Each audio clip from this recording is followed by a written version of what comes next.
So this is Ask the Historians. This is our virtual program that we do every month at Oak Park River Forest Museum.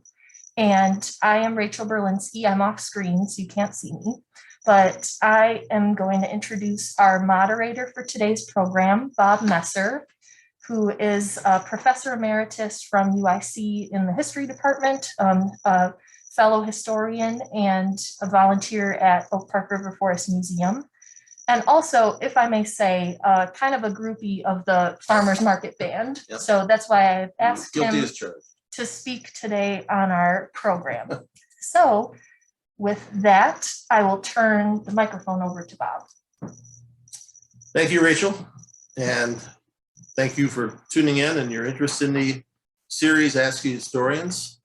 Again, my name is Bob Messer, and I'm just here to moderate or facilitate our discussion of the Oak Park Farmers Market Band.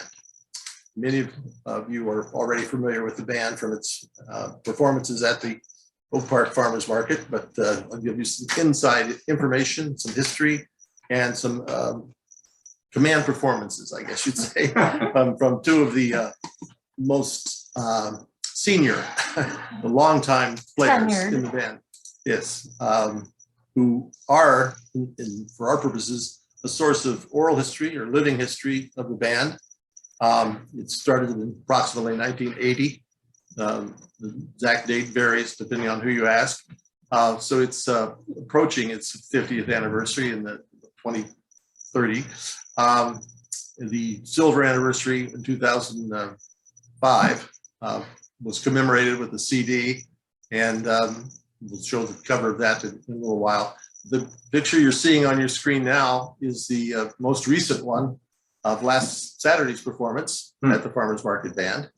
And you'll see our two guests in the background there. You'll see them up close and personal when we talk about it. But you get an idea of the size of the group. It can vary from 10 or 12 to 20 to 30. I think the 30 is probably the operational maximum, but of all kinds of instruments, as you can see.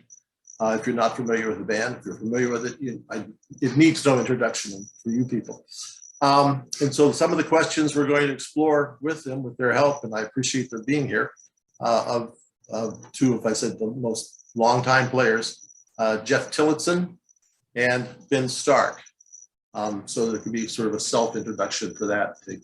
Tell us a little bit about yourself. Geoff, you have seniority in the band.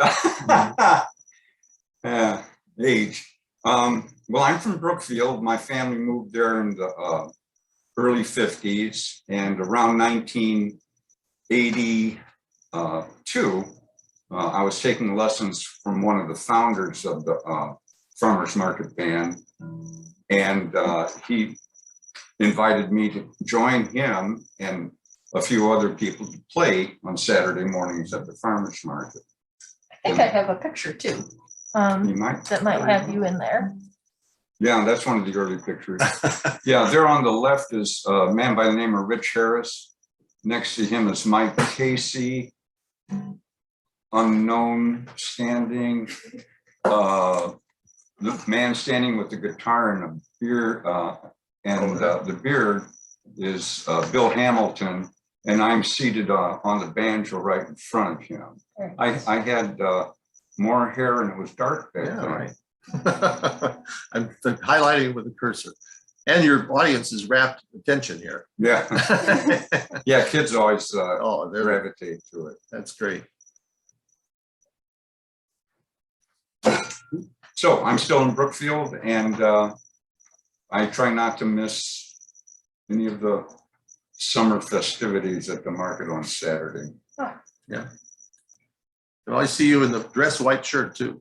And last Saturday you were actually wearing a tie. So I often do. Maybe you were going to a wedding or a funeral. No, or something. I'm just celebrating being there. There you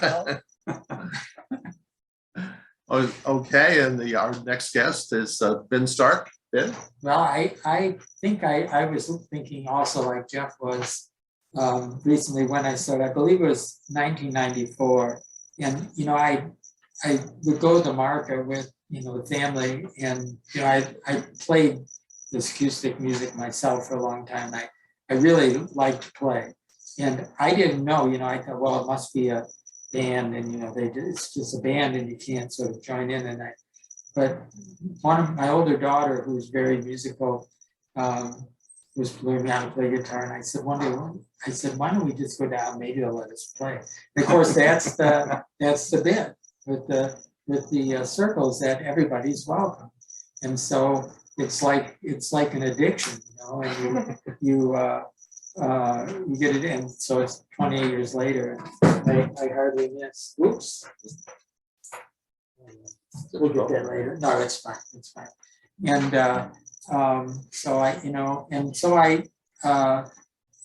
we were actually from Oak Park, so it's a little easier for us to get here than Geoff. But people come from Elmhurst and other places. I think most people probably are from Oak Park or River Forest, and I've been there ever since. Great. Well, that gives you a little idea of the longevity of both of our guests. So they are, as I said, a living history of the Farmers Market Band.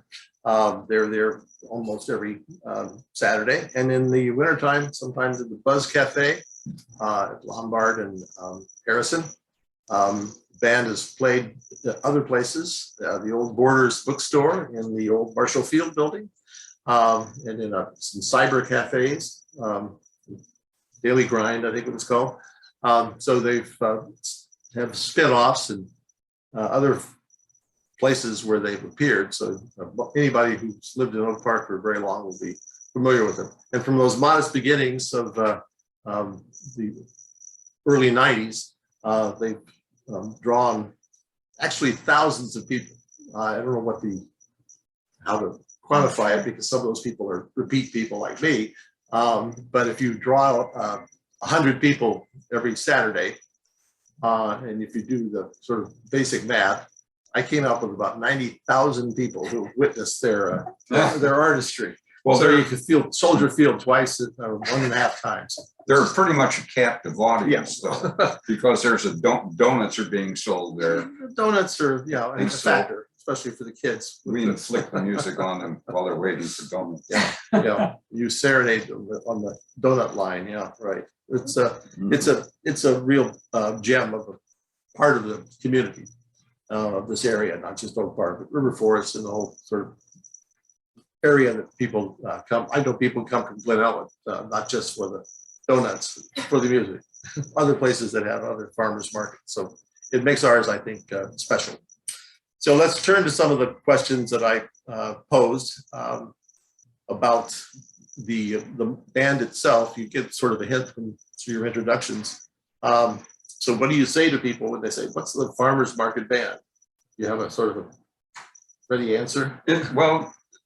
It's pretty much an open jam section, and the focus of it is on traditional American music, although people have played over the years Beatles tunes and country tunes, pop tunes, but the focus is more toward folk music and traditional American music. Is it bluegrass? Is it?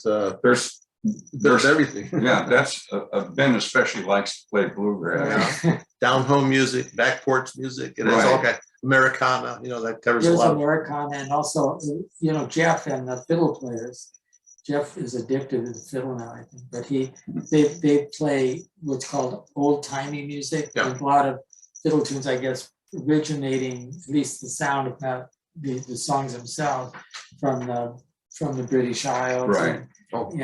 Celtic music and right. So there's a lot of hillbilly music. That's what. Well, the fiddle tunes, a lot of fiddle tunes they play are the original, I guess, British Isles ones. I actually prefer when you play the Americanized ones. I like those a little better for some reason.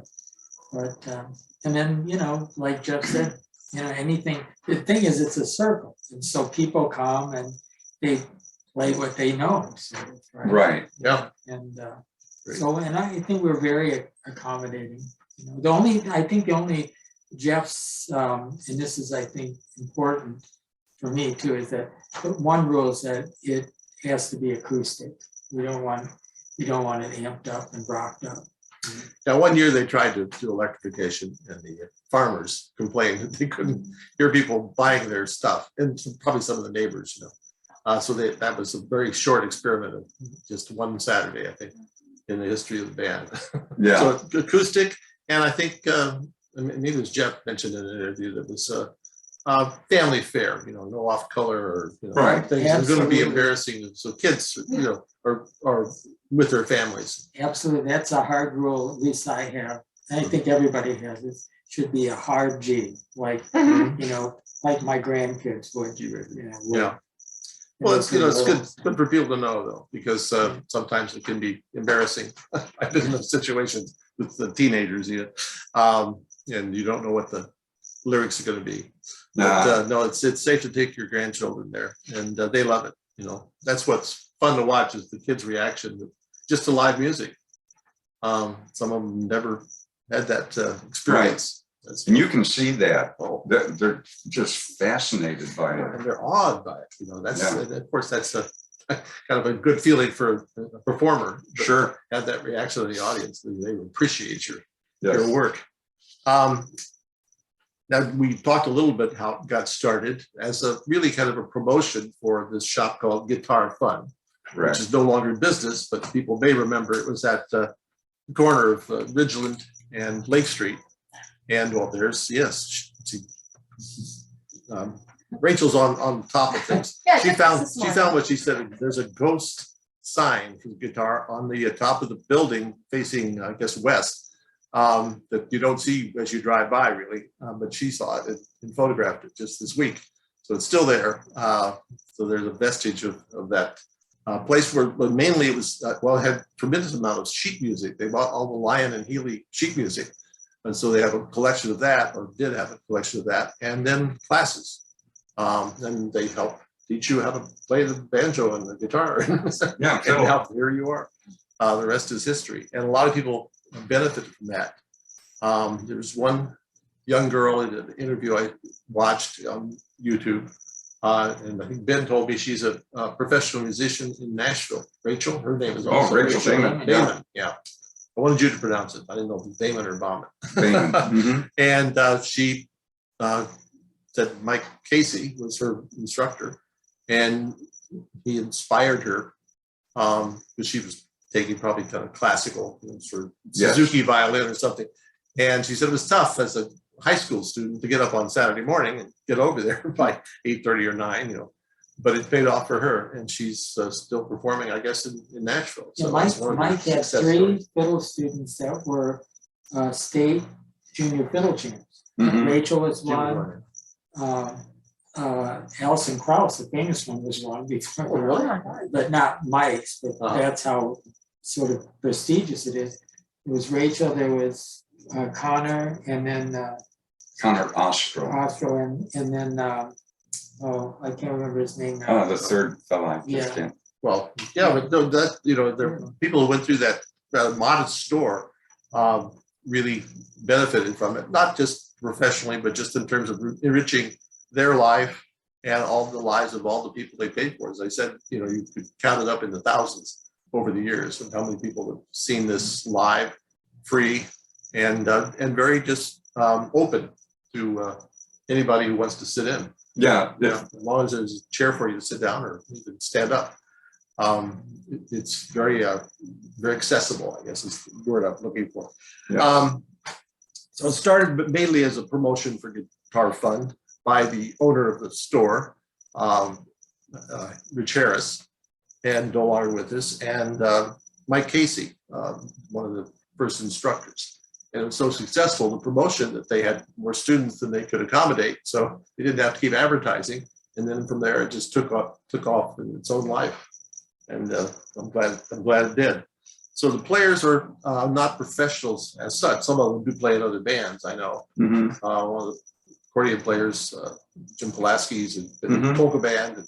Right. He's an instructor, I think, at the old, or has been at Old Town School of Music. Number of years. Number of ago, I years think. ago, Yeah, I think right. also Len Palumbi was an instructor there. Yeah. So there's a lot of spin-offs and connections to the band, but it's mainly people just doing it for pleasure, and they're amateur musicians and not professionals.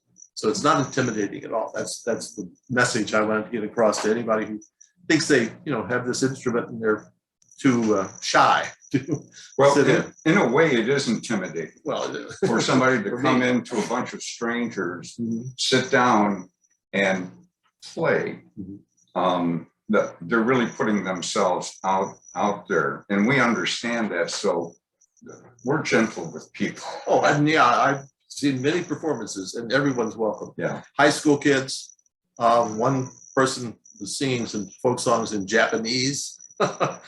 This was years ago. Yes. And people, tourists from other countries who appreciate American music, Americana, real American core value music. And the creators are, as I said, both of the early people at Guitar Fun. The stores are no longer there, and the two main creators historically are no longer with us. So you carry on the tradition, and we're indebted to you for that. But the players, again, are just volunteer amateurs who sit in and are always welcome. The kind of music we said, some people say bluegrass, Americana. It varies depending, because people pick whatever song comes up and join in. If you don't know the song, you can sort of play along. That's what's creative about it, I think, and fascinating to me, at least, as a non-musician. So I think anything else you want to add before we get a little sample of what we're talking about? Talking about music, I think it was Elvis Costello said, it's like dancing about architecture. I don't know if he coined that, but he took credit for it. So I think that's, you don't want to talk about the music, you want to hear the music. So let's Well, maybe just a Spend some mention time. too about your recording, or how many times you might have gotten together to record, or. Well, this one, the one that you see the picture of, that was Vicky. Vicky's just to my See, left there, and she was the one that sort of Sure. organized that. And it was there was some young guy, a student at Columbia College, and he was majoring in audio, I guess, and he had to do a senior project. So somehow she finagled him to use us as a senior project, and there was this huge studio, that we had to be to fit us, everybody. And we Yeah. went in 3 or 4 Saturday mornings or something, Yeah. I guess. Is that at Roosevelt University? I think it was Columbia College. Columbia. Yeah, that's what it says on the And CD. the woman that kind of initiated this is Vicky, and she is straight across So from she's- that woman. That's Vicky. That's Vicky. Oh, I'm right sorry, Vicky, that Yeah, was, I I- pointed out, yeah, that's Vicky, I was looking at Mary Kay Pardo, I'm sorry. Yeah, and this is Rachel That's Raymond Rachel. that we mentioned as a success story of She just graduated. recently came back from the British Isles from a tour over there. Yeah, so it's great. And this is There's Mike Casey, yeah. one of the first instructors that we mentioned. And these two guys, if you look at carefully and then look at them today, this is 20 years ago. So I think it's living proof that playing music keeps you young, because you haven't really changed that much. My guitar was pretty new Big- there. You big can one. see it was, you can Yeah. see how it's gotten darker. It's the same guitar you're Same holding now? one, yeah. Yeah, yeah, well, you got You've antiqued it quite a bit. a little wear on there. Yeah, You stuck somebody exactly else- the Willie Nelson wear. to Somebody prove- else antiqued it mostly, so.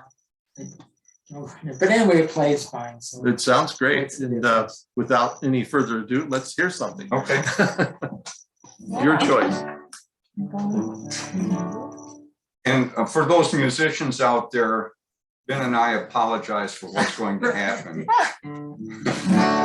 As Victor Borgio said before he played his piano, the Steinway Company has asked me to announce that this is a Baldwin. There you go. Okay.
that's why we call Ben the metronome. I missed it by that much. Yeah, you were fine. Sounded good to me. Yeah. So that What was that song? that's a traditional American fiddle tune called "Whiskey Before Breakfast." Yeah, right. And We didn't have any.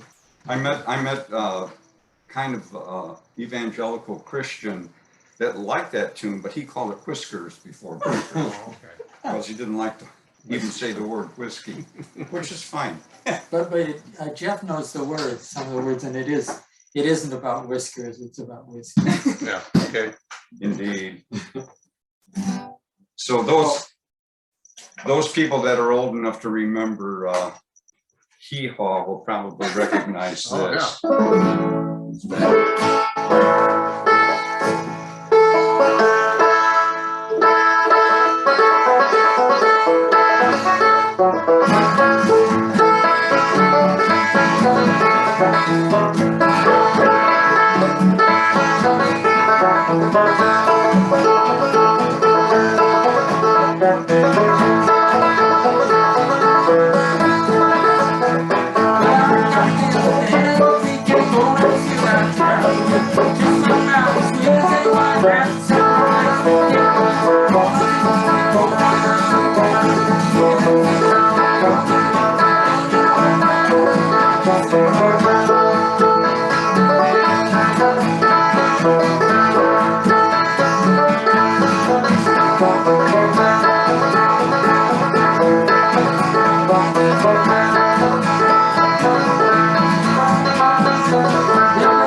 There you go.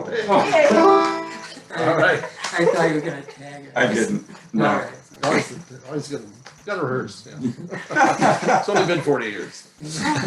Yeah, and we've probably been playing the tune about that. Oh, yeah. Performance anxiety. Yeah. Well, when we go back at some of the audience you see today, talking about, and the players you see today, aren't all, grizzled veterans. They include high school kids sitting in. I noticed one in the latest picture we had of the band. Not that one, but anyway, young kids just being inspired by being able to play along with guys like Geoff and Ben. And it's a real, I think, an asset, and one that the museum was interested in preserving and introducing to people, because it will go on for another 45 years. Yeah, we really enjoy seeing young kids come in and play. Yeah. Right, I think we sometimes worry, that we're not that young anymore. And As we age and leave. right, you want to see it keep going. And Right. so, Yeah. yeah, so it's very nice when the younger kids, some of them can really play. There was two boys last summer, the banjo players, they were good. Yeah, he was fun. They were really good. Yeah. I don't think they were 20. Yeah. The Tillotsons. High school kids. Yeah. Prodigies. Yeah. What a unique opportunity around here too, to have a place that you don't have to be, you can be coming up and sit in with a bunch of people. Yeah. and be No able to auditions learn. or, sort of membership qualifications. Yeah, there's not enough opportunities around Yeah. here like that, especially nowadays. Yeah, for live music. It's really a treasure, as I said. So I'm glad we were able to put together a program, and couldn't have done it without you. So once again, thank you for coming and being here, and thanks for playing. Thanks for See you having us. tomorrow morning. Yeah, that's right. One last thing, I did want to mention that also this past winter, for the first time, the jam has moved also over to Friendly Tap on Roosevelt Road, and it's a bigger room. So the buzz is the space is very small, and so there's limited the number of players, but the friendly tap one is bigger, and that jam is nice. Yeah. It's a nice. Yeah, when you get the 20 or 30 people, you have to sort of, this is duos, but you know, you have to multiply that by about 10 times. And you get a nice, you know, robust sound. Oh, yeah. Sometimes, Or not. sometimes or not. We will say, you know, when the circle gets big, and particularly when you're outside, it's difficult to hear. And if you don't have a bass or maybe two basses that pound the rhythm, Yeah. sometimes it gets a little off track. Yes. But Oh, when it rains, you go in the basement of the church, and then you can really hear it. right. Yeah, right. We're there. Rain or shine. Yeah, we go there. Also, there's a group of us that go there before the market starts, about an hour before, and we just sort of kick stuff around there, smaller group. Awesome. Yeah. Great. Early risers. Yeah. Mike used to love to go down there and play early in the morning. So. Yeah, those founders really did a great service. He would take all of his instructors to Nashville to the Grand Ole Opry every year on his dime. He would pay for his trip. And Rachel was taken around to competitions by Mike Casey and Detroit and every place else as she was learning her craft, and that's priceless and at no charge. I'm just seeing if I have any questions here. Fastest half-hour program. So I think everybody, this has been a great opportunity to have you here, and I hope everybody on the call enjoyed. We will send out the recording of this, so I hope you all will pass this along as well. It's been a great opportunity to have you playing here today, but be sure to see them tomorrow at the farmer's market. Yeah, You'll be there bright and early. Saturday. We'll be there. But thanks a lot for inviting us to. It's a big kick for us, I think. Yeah. Fantastic. Yeah, playing music with your friends. That's what Geoff said. Yeah. What do you use? How do you used to put it? It was a great. He said, "I get to play music with my friends. What could be better?" Or something. Yeah. Like Yeah, that. that's what keeps people coming, I suppose. And it's a privilege to be in the audience too. Well, thank you for coming. Yeah. All right. Well, thank you. And thank you all for joining us for today's program. So I will sign off and see you next time.